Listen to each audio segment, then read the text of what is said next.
il est très très important que les étudiants comme vous puissent avoir une vision globale. Vous ne pouvez pas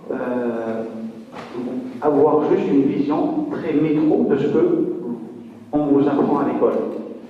Parce que ce qui fera la différence demain entre un bon cadre et un cadre moyen, un bon cadre, c'est celui qui va évoluer, progresser, à qui on va confier très très vite des fonctions de management, la gestion d'une équipe.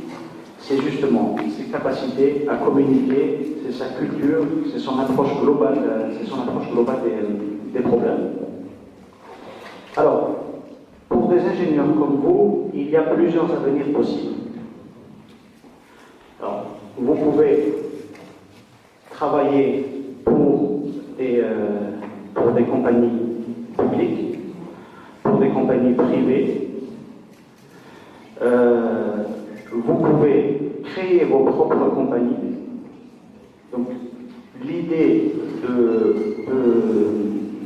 de devenir entrepreneur n'est pas quelque chose à exclure du tout, puisque nous sommes dans un pays aujourd'hui où le tissu industriel, au sens le tissu des entreprises, est très très petit.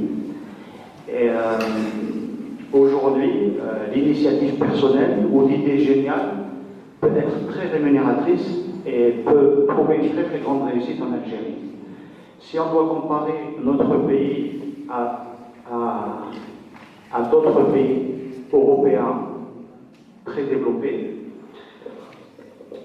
en France, aujourd'hui, créer une start-up ou créer une entreprise from scratch avec une idée nouvelle, c'est très très compliqué. Il faut vraiment trouver une idée absolument géniale. Aujourd'hui, si on fait le parallèle avec l'Algérie, tout est à faire.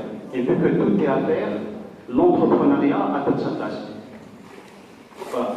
Donc, il ne faut pas négliger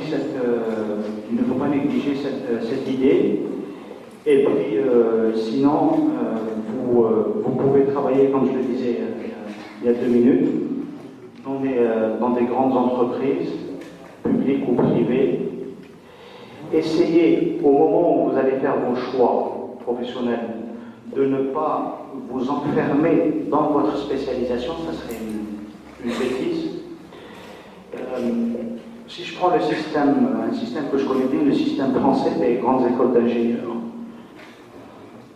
on va vous dire, on va poser la question à quelqu'un, j'ai reçu plein de candidats comme ça en entretien, il dit je suis ingénieur de pont et chaussée. Et puis quand on essaie de creuser un peu plus, il dit j'ai fait option électronique. En fait, cela veut dire qu'il se présente comme un ingénieur généraliste. Il peut travailler partout. Il peut travailler dans une banque, dans une compagnie d'assurance, il peut travailler dans une compagnie pétrolière ou dans une compagnie qui fait de l'électronique, mais il se présente comme un ingénieur généraliste option. Et une fois qu'on a creusé, vous posez la question à quelqu'un qui sort de l'École nationale polytechnique, et je prends mon cas, c'est on insiste énormément sur le fait qu'on est très spécialisé. Je suis ingénieur en électronique, c'est-à-dire sortir de l'électronique, je ne sais rien faire. Ce n'est pas l'attitude à avoir parce que le monde a changé. Et encore une fois, les études, c'est une gymnastique de l'esprit. Je sais que je me répète, mais j'insiste beaucoup sur ce point-là.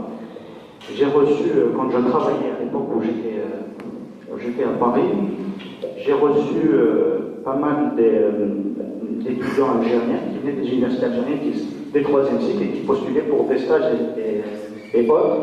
Et ce discours est omniprésent.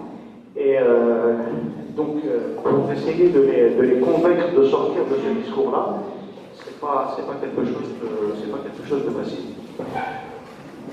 Voilà ce que je voulais vous dire. Je suis désolé, c'était totalement improvisé puisque on a eu un problème d'organisation, mais on fera mieux la prochaine fois. Ce que je vous propose, c'est que vous me posiez des questions, si vous en avez, que je réponde à vos questions.